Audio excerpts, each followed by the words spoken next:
In Hollywood, every light hides a shadow. Every applause has a silence behind it. This is the story of those who lived between the two. Welcome to Hollywood Biographies. He once said, "I only had to smile once, and people never forgot that smile for the rest of their lives." But it wasn't Richard Widmark's smile. It was Tommy Udo's, the madman in Kiss of Death, 1947, his very first role, and the one that kept him awake for years. People hailed him as the greatest discovery of post-war Hollywood.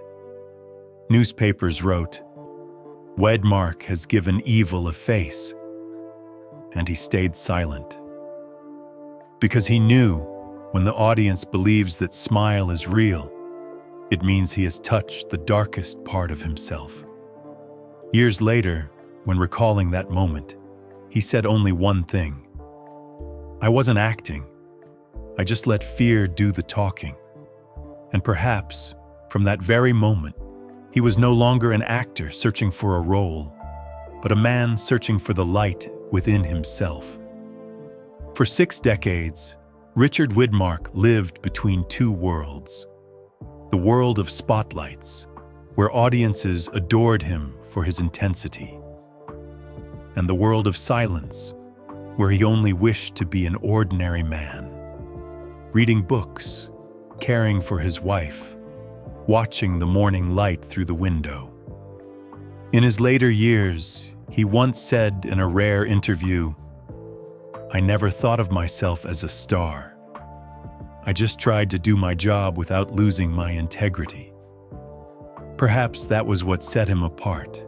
In a Hollywood of fame, noise, and artificial smiles, Widmark chose silence, not out of fear, but out of respect for what is real. How does a man who hates noise become the symbol of fury? And what is the price of integrity in a world so dazzlingly bright? Before the villains, before the chilling laughter, there was a boy in Minnesota who preferred watching to speaking, listening to performing, and who never knew that his silence would one day become his destiny. December 26, 1914, a winter morning in Sunrise Township, Minnesota. Cold wind swept across the frost-covered fields. A small northern prairie town where winter seemed endless, and silence was the most common language. In a modest wooden house belonging to a Swedish-American family, Richard Widmark let out his first cry, a faint yet clear sound that pierced through the frozen world. His father, Carl Henry Widmark, was a man of discipline and gravity. He taught school and ran a small business to support the family. Carl believed that a person could only live rightly if they held on to two things: honor and responsibility. He didn't speak much, but every word he uttered carried the weight of a rule. "You can lose everything, but never lose yourself," he often told young Richard, his voice steady, as if those words alone could shield the family from poverty and temptation. Richard's mother, Ethel May Barr, was the complete opposite. An illustrator for a local magazine, she was a dreamer with a tender, emotional soul who could see beauty in the smallest details. If Carl embodied reason, Ethel was the spirit of gentleness. She taught her son that light exists even in the darkest corners. You just have to look the right way. Richard grew up between those two worlds, one of discipline, one of imagination. And perhaps it was that balance between his father and mother that later shaped the man he became. Strong yet thoughtful, distant yet quietly compassionate. His childhood was peaceful but quiet. He was not the kind of boy who sought attention. While other kids chased each other across the snowy yard, Richard would often sit by the window, watching the snowflakes drift slowly against the fogged glass. He spoke little, but his eyes were always focused, as though he was trying to understand the story the world was telling in silence. His mother often teased, "You look at things as if they're performing just for you." He would simply smile, a small, reserved smile that would one day become his trademark on screen. Few words, but immense weight. When he was 8, the family moved to Illinois. Life there wasn't easy. His father, a man who revered education, made Richard read aloud every evening. No skipping words, no breaking rhythm. At first, the boy was frightened, but over time he discovered something curious. The human voice had power. It could make others believe what you said, even if it was just a story. Years later, when working in radio and film, Richard would say, "I learned how to speak truth before I learned how to act truth." But the one who planted the seed of art in him was his mother. Every weekend, Ethel took him to the town's small movie theater. They would sit in the back row, where the light from the screen washed over their faces. The boy was mesmerized by those enormous faces, laughing, crying, afraid, all so vivid, so real. After watching The Kid by Charlie Chaplin, Richard turned to his mother and asked, "How can he make me laugh and then make me want to cry in just a minute?" She looked at him and softly replied, "Because he's real, my dear." Perhaps Richard didn't fully understand then, but something flickered inside him. A feeling that the stage wasn't a place for pretending, but for honesty. A few years later, at 18, while performing in a small high school play, that feeling returned. The spotlight fell on his face. Hundreds of eyes were watching. Yet instead of fear, Richard felt a strange calm. In the middle of his role, he suddenly realized that he loved being there not to be seen, but to listen, to himself, and to who others truly were when they stopped pretending. After the show, when the applause faded, Richard sat alone in the darkened auditorium. He didn't think about praise or performance, only heard his heartbeat, slow and steady. Maybe, he thought, this is the only place where people are allowed to be real. Years later, when he had become a professional actor, Richard Widmark still remembered that night. Amid the complex roles and blinding lights, he carried within him the image of that Minnesota boy, sitting by the winter window, quietly watching the world move without a word. And perhaps it was that very silence that gave birth to his own language, a style of acting that didn't shout, didn't show off, but made people stop and listen. When he left high school to attend Lake Forest College in Illinois, Richard Widmark carried little with him: a few worn books, a pair of scuffed shoes, and his familiar habit of silence. He didn't know who he would become, only that each time he stepped onto the school's small stage, his heart beat a little faster, as if that space was the only place where he could truly breathe. At Lake Forest, Richard majored in speech and drama. Friends remembered that he rarely attended parties, often taking long walks around the lake or spending hours in the rehearsal room, repeating the same monologue until every word felt like part of his breath. In his oratory class, one professor recalled, "When Widmark spoke, people went quiet, not because of his volume, but because he made them believe." After graduating in 1936, Richard was invited to stay on as the college's youngest speech instructor. For a short time, he stood behind the lectern instead of under the spotlight, teaching students how to speak, persuade, and command a room with their voice. But something inside him was restless. In a letter to an old friend, he wrote, "I'm teaching others to speak, yet deep down, I only want to be silent and listen."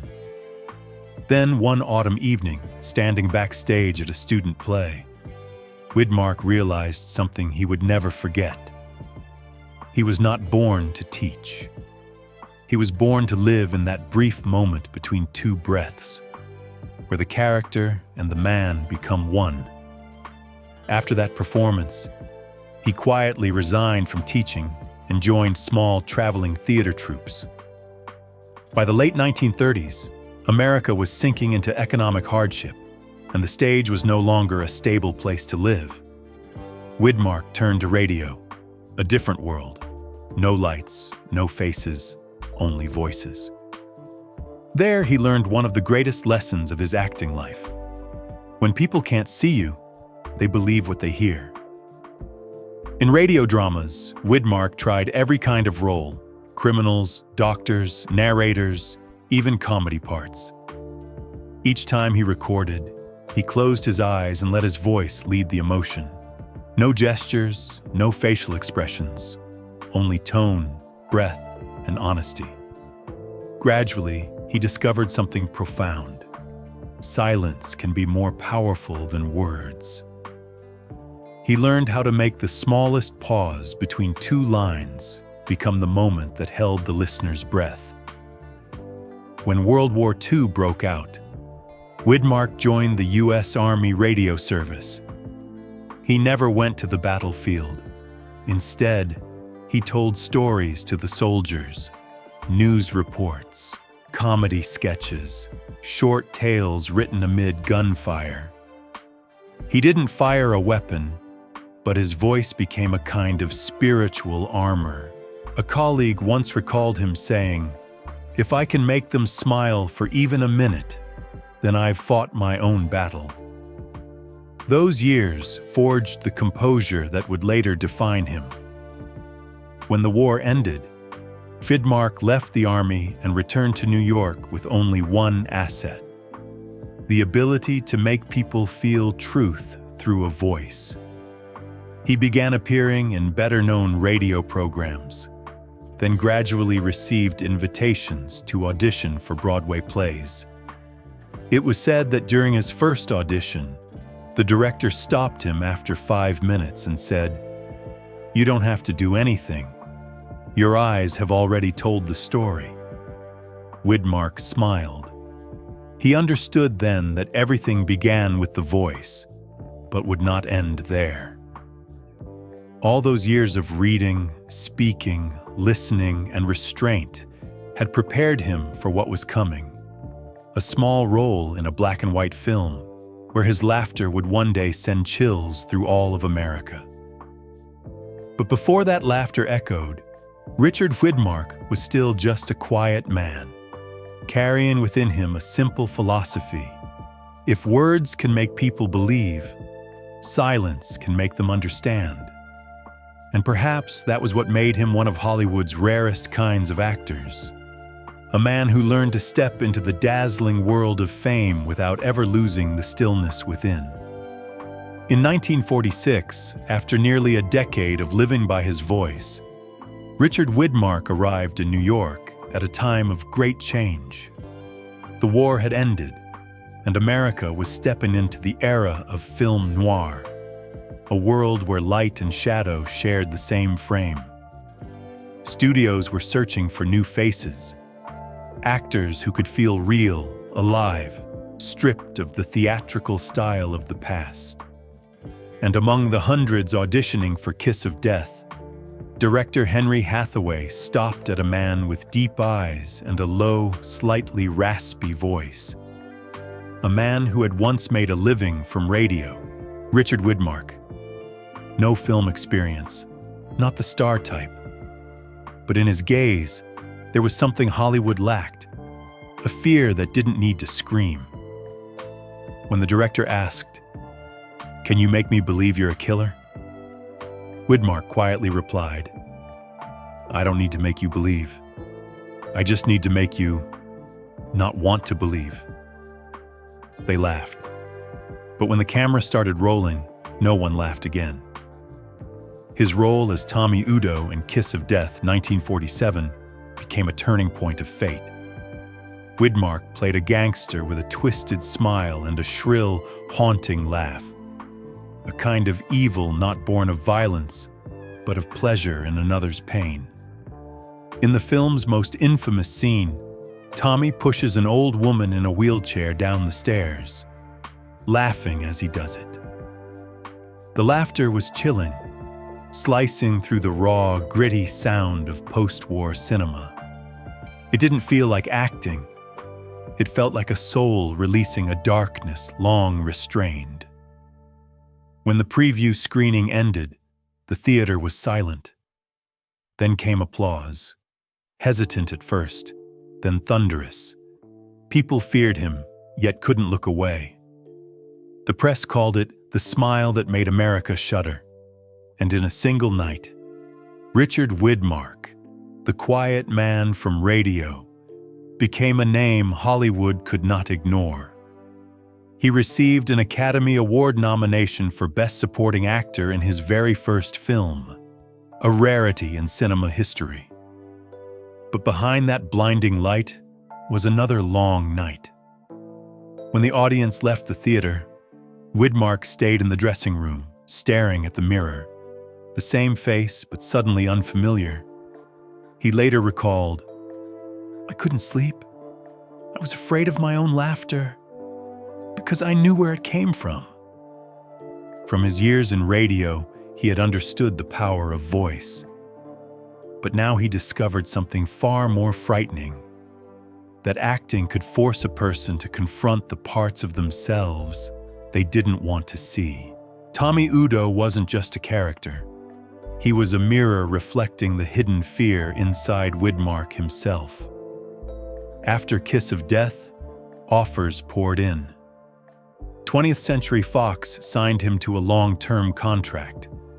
Hollywood wanted to exploit the intelligent villain, a new breed of darkness for a new era. Directors called him the man who could make evil look reasonable. But Widmark wasn't pleased. He feared being trapped forever behind Tommy Udo's mask. Once a reporter asked, "Are you afraid of being typecast?" He smiled faintly. "No. I'm only afraid of the day I play evil and no longer feel afraid." That was the truest answer, a confession only actors who have touched darkness would understand. For to make others believe, he had to walk to the edge of himself. In the following years, Widmark appeared in a string of noir films: Roadhouse 1948, Night in the City 1950, No Way Out 1950. With each role, he descended further into that twilight world between good and evil. But within that descent, he began to learn balance, how to find the real man after every performance. And through that process, he discovered something essential. Silence can tell a story more powerfully than laughter. With Kiss of Death, Richard Widmark didn't just enter Hollywood. He ushered in a new era of acting, an era of raw truth, where a single glance, a smile, or a breath was enough to remind audiences that darkness doesn't only live on screen, it lives within us all. After Kiss of Death, Richard Widmark became the man every studio wanted. But to him, that success felt less like a reward and more like a tattoo that could never be erased. Everywhere he went, people called him Tommy Udo. Strangers mimicked his laugh on the streets. Newspapers wrote endlessly about the madman with the chilling grin. Even in restaurants, he would hear someone whisper behind him, "Careful, that's the killer from the movie." Widmark didn't hate his audience. He was only afraid they had believed the character so much that they forgot the man behind that face was ordinary.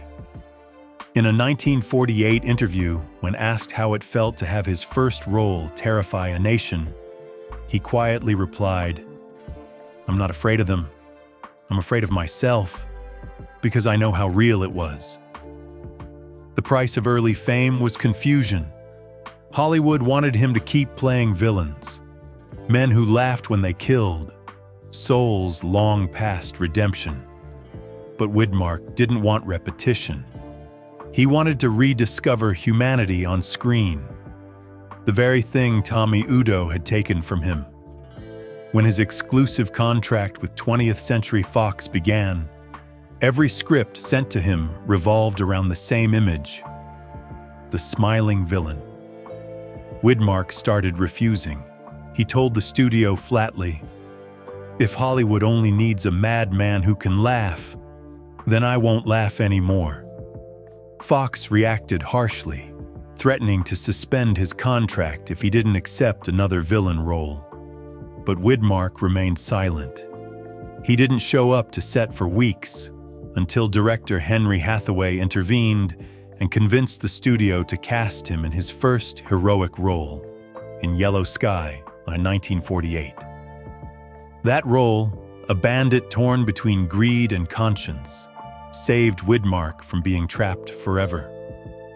It was the first time he proved that a face once feared could also tell a story about redemption. In 1950, he took on the role of Ray Biddle in No Way Out, a film that confronted America's racial tension head-on.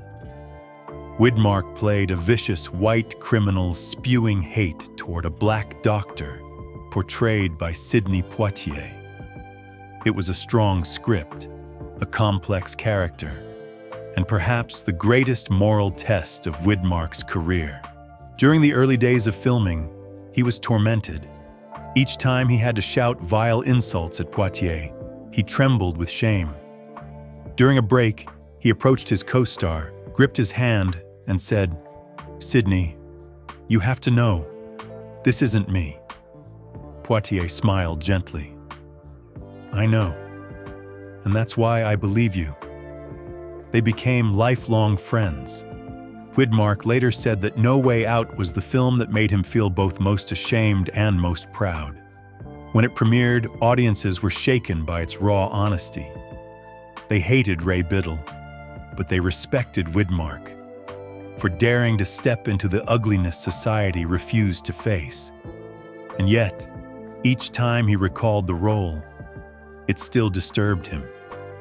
Years later, he admitted, "I've never played another part that made me want to apologize so much." The pressure of fame never eased. Fans called him the man who never smiles off screen. Hollywood labeled him the educated face of evil. Widmark just smiled faintly at the irony.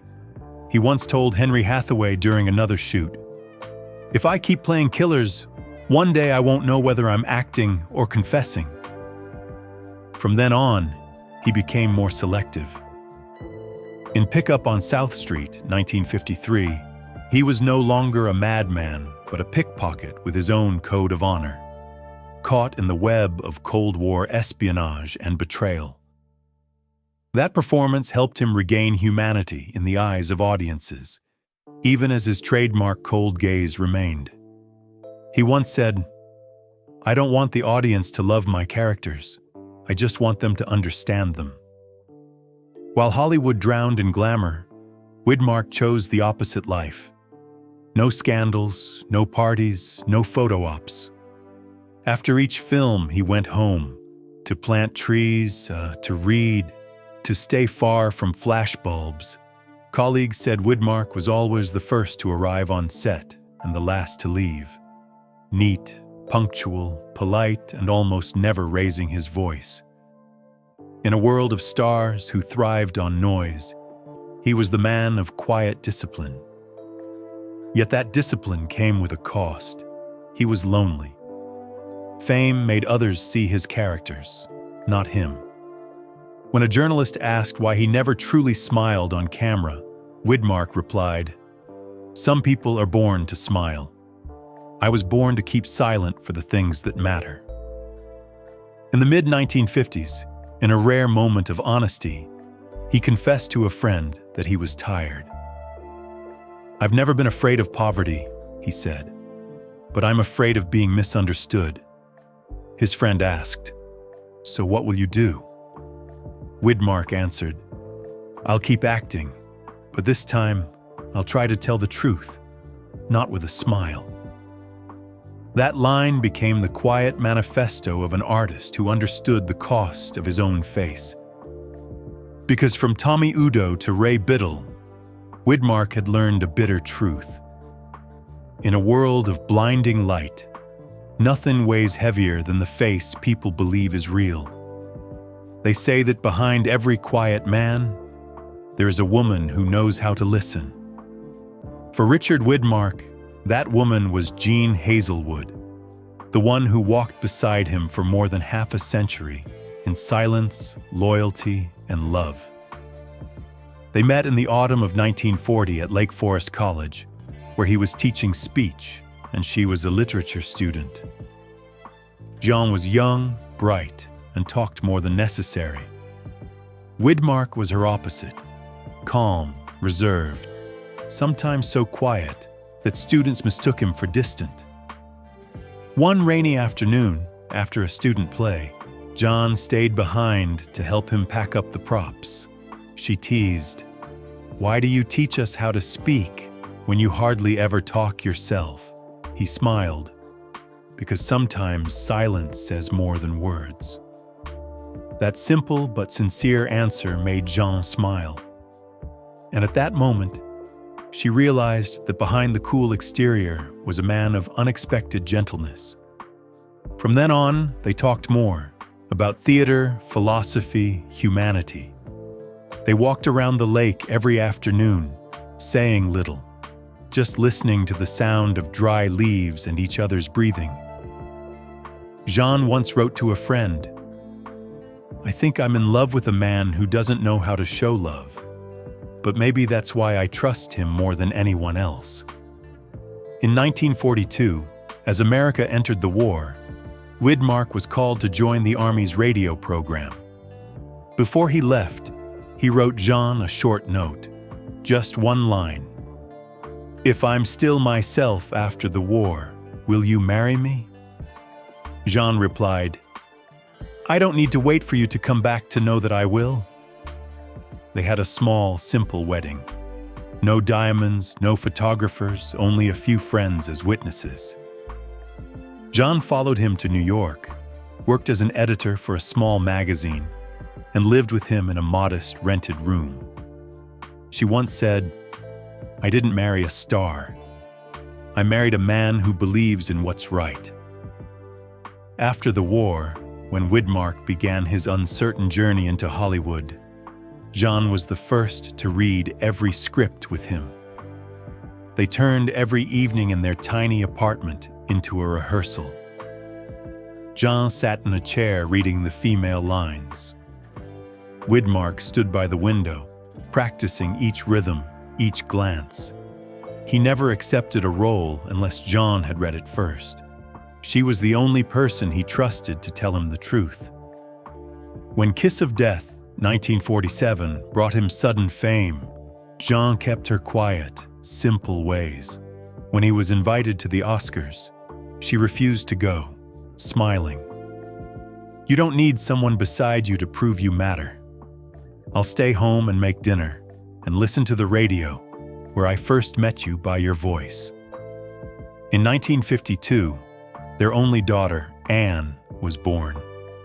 Widmark was filming constantly, but whenever he came home, he put everything aside just to read stories to her.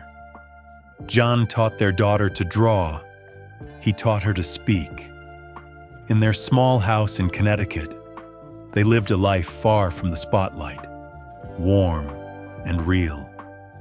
A close friend once said, "Richard was never a star at home. He was the man who made tea for his wife and read stories to his child." In 1961, Widmark tried directing for the first time with The Secret Ways. Jean wrote the screenplay, a rare and perfect collaboration. There was one line in the film that Widmark always said belonged to him.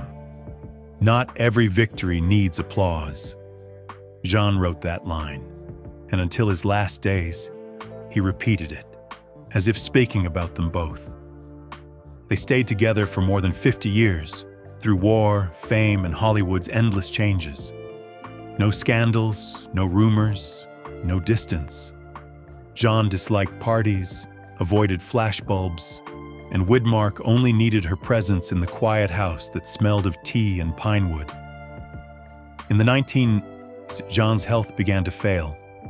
Widmark, now elderly himself, turned down every film offer to stay home and care for her.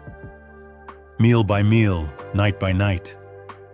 Neighbors said he often sat reading beside her bed, and when she slept, he would gently touch her hand, as if afraid she might fade away in her dreams. One afternoon, Jean looked at him and whispered, "If the day comes when I go first, remember, silence isn't loneliness. It's where I'll still be." When she passed away in 1997, Widmark sat for hours by the window, where the light fell upon her favorite chair. When asked how it felt to lose his partner of 55 years, he said simply, "I've played many roles in my life, but being June's husband is the one I never wanted to end." And perhaps, of all the parts he ever played, from murderer to hero, from mad laughter to gentle silence, Jean's love was the only role with no director, no script, and no need to act. Jean wasn't just the woman of his life. She was the mirror through which he found himself, the one who gave him a place to return to when the lights went out. In a Hollywood filled with applause and flashbulbs, John and Richard Widmark chose something rarer, the quiet peace of two real people, living real lives and loving truly. Winter, 1997, the small house in Roxbury, Connecticut, was covered in snow. By the window sat an 82-year-old man looking out at the yard where his wife's laughter once lingered. On the wooden armchair, the afternoon light fell gently on a photograph of John reading a book. After 55 years, the room was silent, a silence no one could ever fill. Richard Widmark no longer acted. No more interviews, no more Hollywood. He withdrew quietly, as if simply closing a door. When the press asked why, he said, "I've said enough. Now it's time to listen." In the years following Jean's death, Widmark almost vanished from public view. Friends said he spent his days tending the garden, rereading his wife's old books, and supporting the local hospital charities they once worked for together. He donated funds to the Southwest Harbor Hospital in Maine, where Jean had once been treated, on one condition: "Don't put my name on the thank you plaque." When asked why, he smiled. "Because John wouldn't like seeing my name bigger than her doctor's." It was the kind of humility only someone who had stood too long under bright lights could choose. 2 years later, fate brought him a new chapter. In '99, Widmark met Susan Blanchard, a woman once part of the arts world, the daughter of Dorothy Hammerstein, wife of legendary composer Oscar Hammerstein II. Susan had been married to Henry Fonda, then lived alone for years. She met Widmark at a charity event. There was no lightning bolt of romance, no sweeping story. Just two elderly souls sitting side by side, talking about music and laughing when they realized both had lost the ones they loved. She told him, "I think you're the last man in Hollywood who still knows how to keep a promise." He replied, "I'm not sure about Hollywood, but I've kept mine, to Jean and to myself." They married quietly that same year. No wedding, no guests, just a handful of close friends. Susan brought Widmark a gentle kind of light, not to replace or to fill the emptiness, but simply to share the silence. She helped him organize his film archives, letters, and photographs, and together they raised funds for local education programs. A neighbor recalled, "They walked together every afternoon. He talked about Jean and she smiled. No sadness, just peace. Widmark lived that way for nearly a decade. He never took another role. When invited to attend a Hollywood tribute, he declined with a handwritten note. "I'm grateful, but I don't need to stand on a stage to feel remembered. I'd rather stay quiet in the memories of those who still remember me." In 2001, he fell and broke his hip. His health declined, but his habits remained the same. Rising early, brewing tea, reading the paper. Each morning, he walked through the garden, speaking softly to the trees, as if speaking to Jean. A friend who once visited said, "I asked if he missed Hollywood, and he said, 'No, I only miss the good people who were in it.'" On March 24, 2008, Richard Widmark passed away peacefully at his home, aged 93. Susan sat beside him, holding his hand until the very end. No spectacle, no ceremony, only the sound of the wind through the window and the last golden light of day glinting off Jean's framed photograph. News of his death spread quietly. No crowds of fans, no red carpets, no music, only short tributes from old colleagues. He was the kindest man in a world full of performances. They say that when a star dies, its light fades. But Richard Widmark's light never dimmed. It simply changed hue. It was no longer the glare of a film set, but the soft glow of honesty, kindness, and a man who chose to live rightly, even when no one was watching. In one of his final rare interviews, he said, "I never thought of myself as a star. I was just a storyteller, and now my story has gone quiet."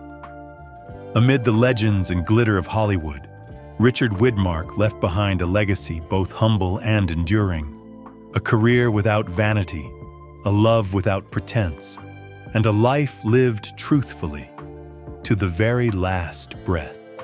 In a world where stars are remembered for their glamour, Richard Widmark is remembered for his integrity. Over 6 decades in cinema, more than 40 films, nearly 30 leading roles, over 200 television episodes, and dozens of awards from film associations across the world, he still chose to live simply, like an ordinary storyteller. He never built an image, never created a brand, never let fame define him.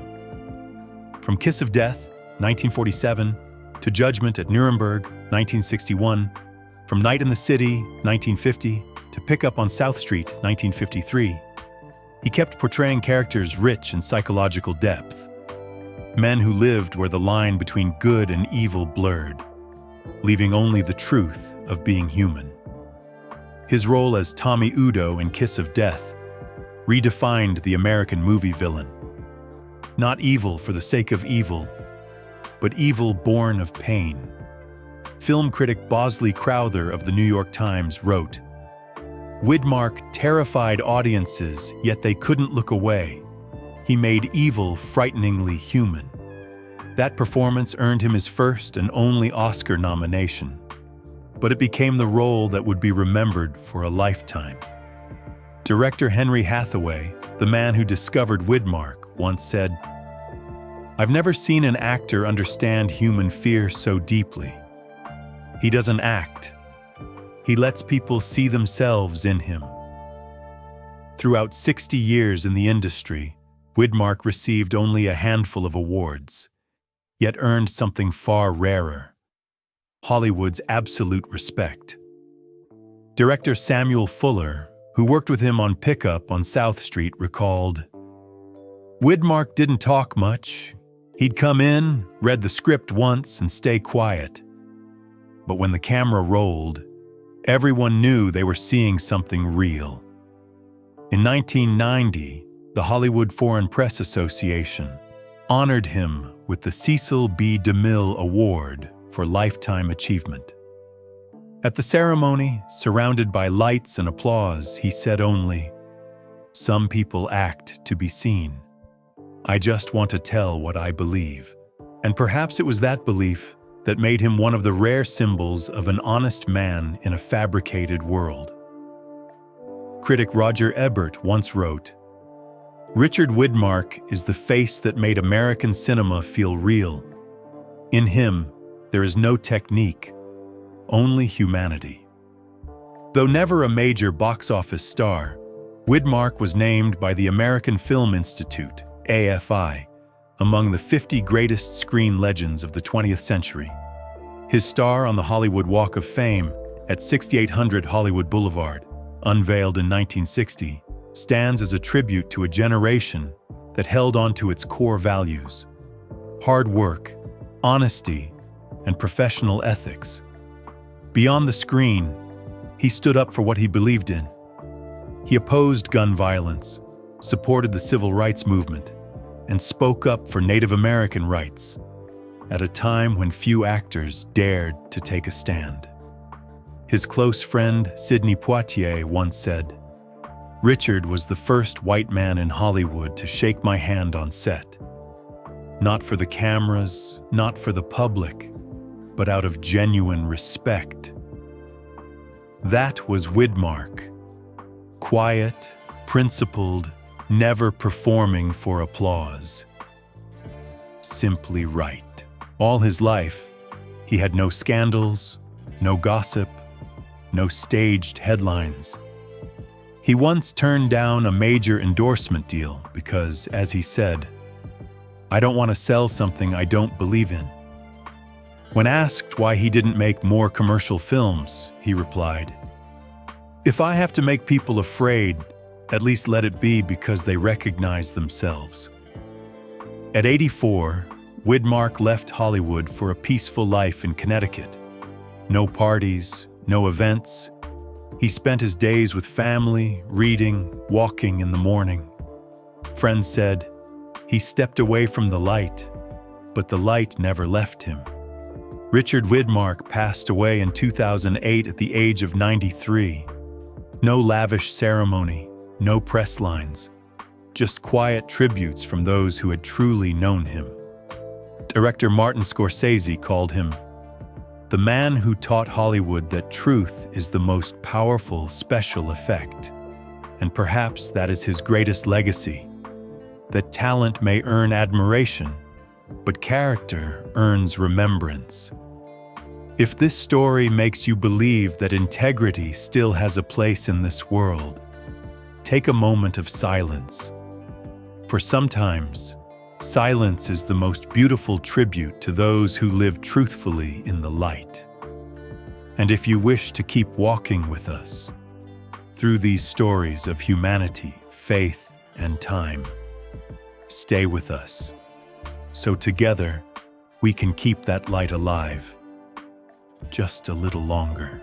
If this story moved you, don't forget to subscribe for more cinematic journeys into the lives behind the fame.